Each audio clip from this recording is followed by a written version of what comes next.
2024, ang budget for flood control ng DPWH ay 31.9 billion.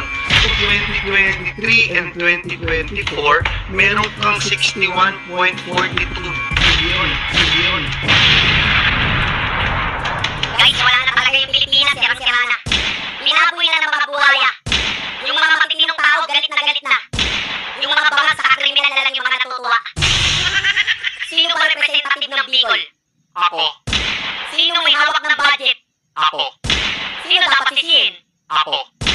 Buti alam mo. Naglaan kami na napakalaking nalala. Umaabot ng halos 420 million kung tutuusin. Aabot, siguro papatak na 1.4 million a day ang budget sa flood control. Saan napunta lahat yan? Yan ang masaklap.